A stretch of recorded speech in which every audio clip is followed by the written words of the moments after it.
A constant feeling I have in life is one of becoming, the result of feeding my inner fire, stoking the flames of my spirit with creative practices and self-reflection. I hope this becoming never stops. This summer in London has been feeling like another becoming. I've been feeling an internal bloom. The pages in my journal are filling, and my heart is holding so many new memories. This video is going to be a bit of a meandering journey through footage I've captured this summer.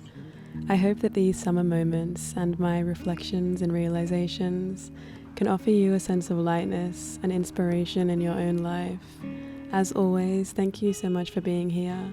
Thank you for witnessing my journey and letting it touch yours. I've been wanting some outer change to match the inner change that I feel. Like, how many spots are there for us to discover, for us to inhabit and make memories in? And it's always a bit of a challenge starting something new, because you really have to integrate a whole new practice or a whole new habit into your life. All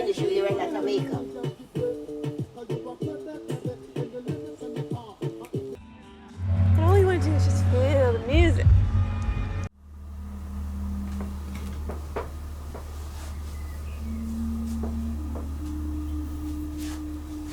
I don't often buy new things, partly because I don't really love shopping, and partly because whilst I'm moving around a lot, it's kind of difficult to hold on to a lot of belongings. But I do also think that there is something kind of powerful about buying new things intentionally when you're going through a bit of a change in life. And I don't know, I feel like objects sometimes can feel quite symbolic in symbolizing some sort of internal level up or change that you're feeling. And I've been feeling that lately, and I feel like I've been wanting some outer change to match the inner change that I feel. My friend calls it an avatar upgrade, like when you break up with your boyfriend and then you dye your hair or cut your hair or change something about your physical appearance. I've been feeling a yearn for that lately. So I've been curating a little wish list of things that I want, and also things that I want to change. I want to change my hair. I don't know. I've been through so many hair phases and stages, and I think that this is the longest that I've had this hair at the moment. I don't want to do anything drastic. I think that I'm just really enjoying trimming my fringe at different points, because I've been growing my hair out for almost 2 years, or maybe it has been 2 years. I've been growing my hair out for a while, and I'm enjoying the length, but I feel like maybe I want to cut my fringe again and go maybe a little bit shorter with it. But I always get scared with my fringe. I think a little bit. I think maybe I'll braid my hair as well. I don't know, I just need some change. And then I also bought this top the other day, and it's making me feel like a new woman. I haven't bought new clothes in a long time, and I was out the other day in London, and I said, you know what? I'm gonna treat myself. And so I did it. I treated myself. I bought this top from Peachy Den. It was on sale, so I was like, I deserve it.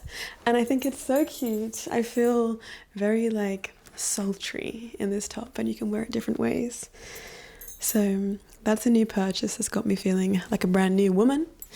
And I also bought a new phone, which is a purchase that I honestly don't really value and care for technology, new phones, that much. I'm not somebody that upgrades their phone often.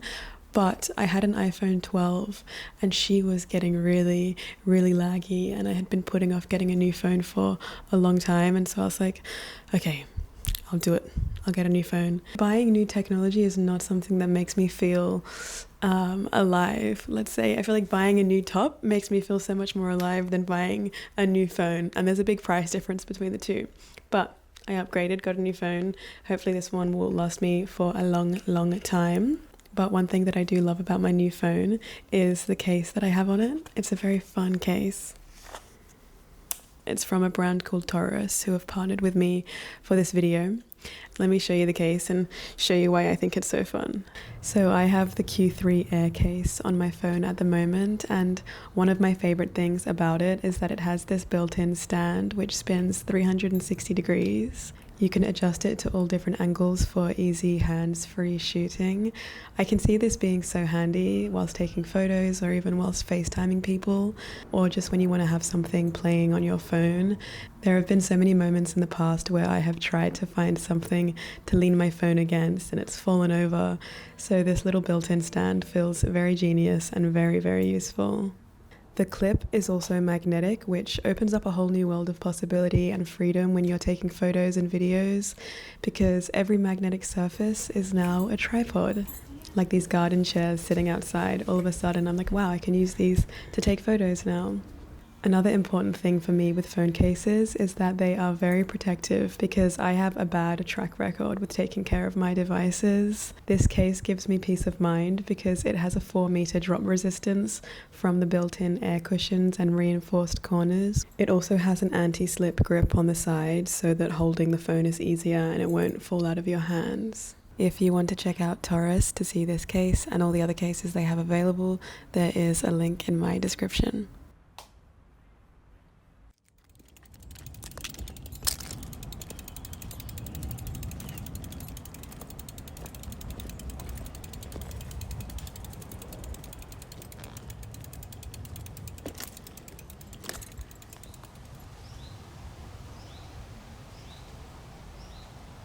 This is my second time coming down to this little spot by this church. I feel like churches often have nice garden spaces around them, and this one is so quaint and quiet. I feel like I'm in a little fairy tale, especially when the sun comes out. Everything just feels so romantic at the moment. Summertime love, summertime solitude. I've really been trying to explore and seek out spaces outside of my house for me to chill and exist, like a third space where you can just go out and do things that you would usually do in the house, like write or read or eat, but be in an open public space. There's something really nice about that feeling, and especially when you go and revisit a place and you start to build layers of memory there, it always feels really comforting to me. And then place ends up feeling like a friend, which sounds kind of strange, but just when you've been to a place time and time again, it gets imbued with this sense of familiarity and comfort. But in order to find those places, you have to go out and seek them. You have to be intentional about going to look for them, which is part of the fun of living to me. The exploration, finding things, the possibility. How many spots are there for us to discover, for us to inhabit and make memories in? And going out and finding places like this always makes me feel more grounded and gives me more of a sense of stability and home. I brought breakfast here. I have a little yogurt bowl and I'm gonna eat it now. I'm so tired today. I really just want to lay in a field in the sun all day.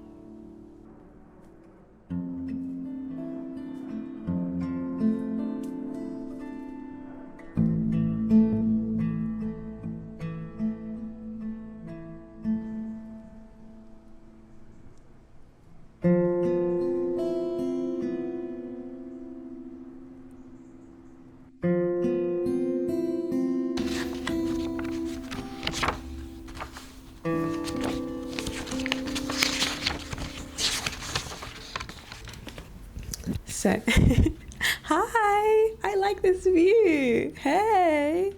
One thing that I'm trying to do at the moment is start a fucking Substack. I've been writing a lot.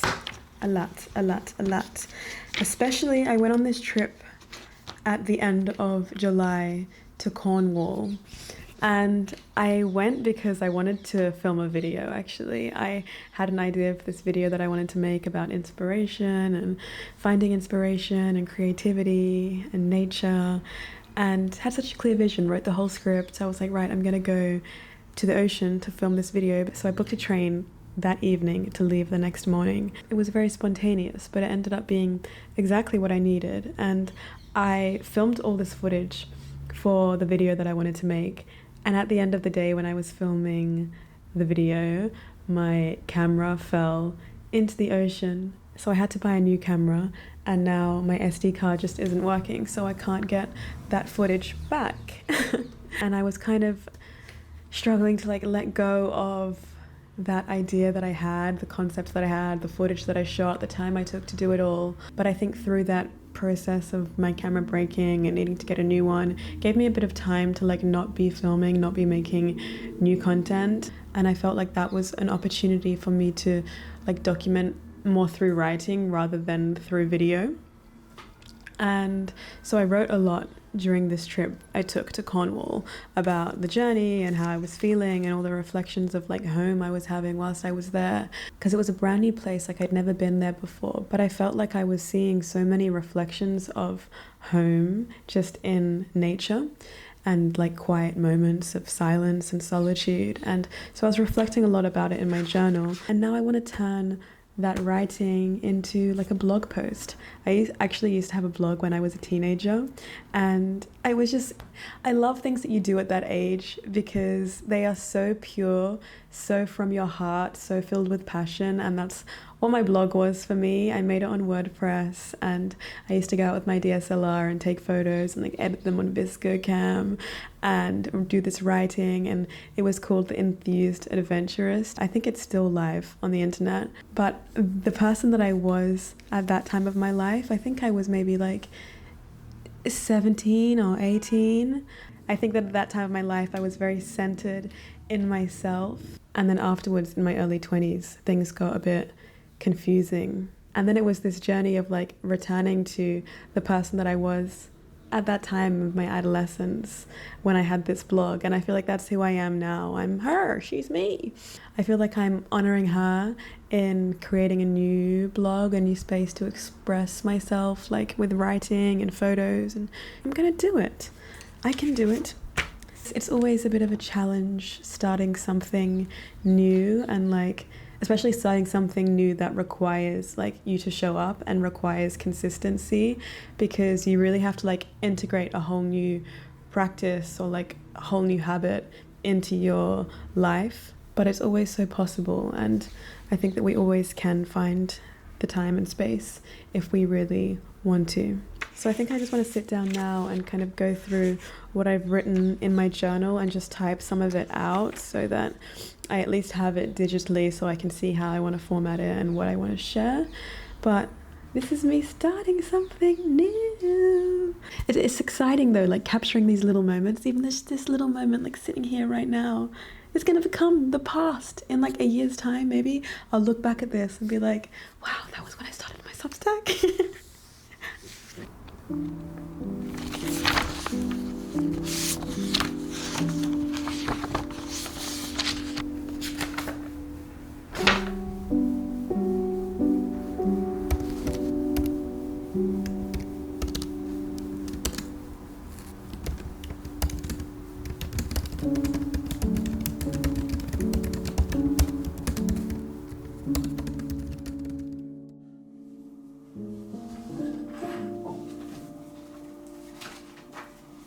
Creating an evening routine to hold my writing practice has been such a breath of fresh air in my life.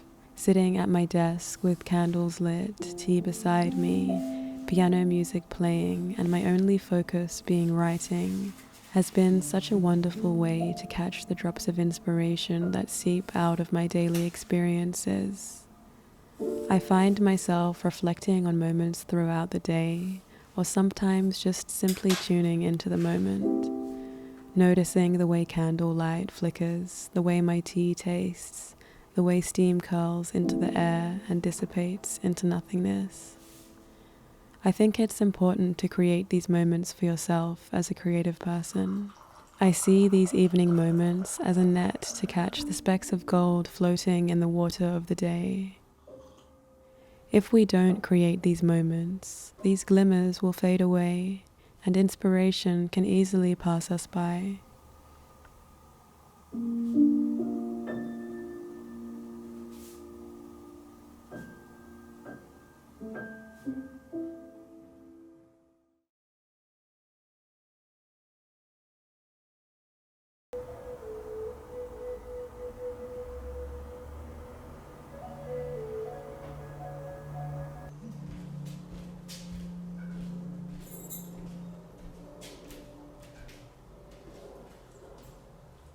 There has been a beauty to the simplicity of my days here in London. So many moments have felt like a deep exhale. It's as if time and space comes alive with sound and gently hums to me. Every little thing is gonna be alright. I have fallen in love with the gentle rhythm of mundanity, the warm wash of afternoon light on the walls, folding my washing, buying groceries, cooking for myself, cycling through familiar streets. There's a spaciousness, a calmness to it all.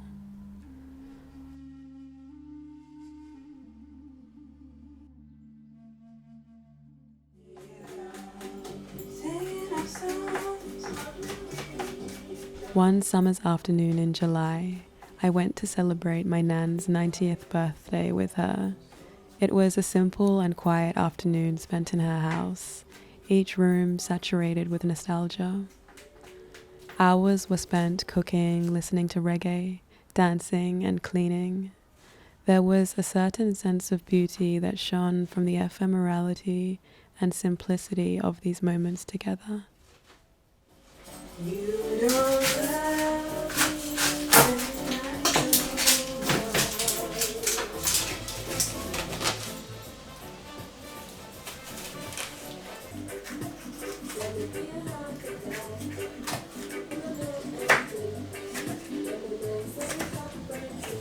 life is one big road with a lots of signs.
I didn't expect it.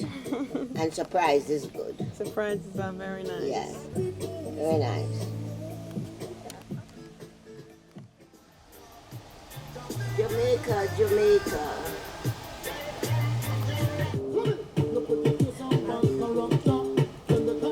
With your face and bad character.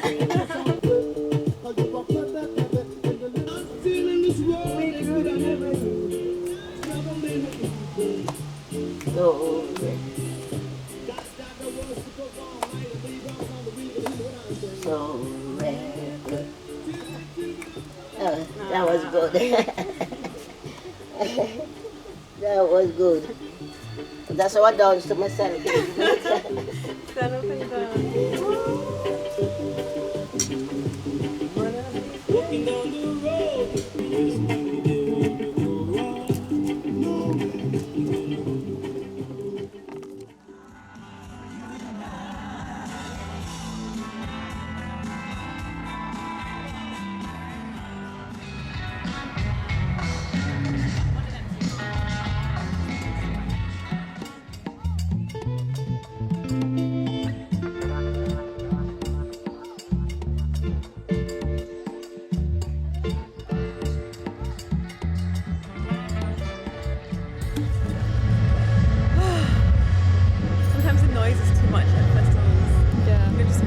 comes all at once. We feel it a lot in the chest. And I'm like, I need grass.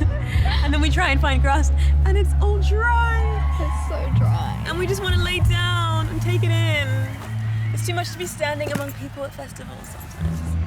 And all you want to do is just feel the music. The festival's literally happening in there. When you're introverted at a festival. And meanwhile, we're here. Escuchar música y mirar. How many ways can you look at? 1, 2. I like this way. This is my favourite. That's like two faces eating each other. Oh wow! Did you see the eyes? Yeah. Oh my god, look at mine. Yours is so Mine's funny. got a little pompon on its head. My ring. Let's do our best performance.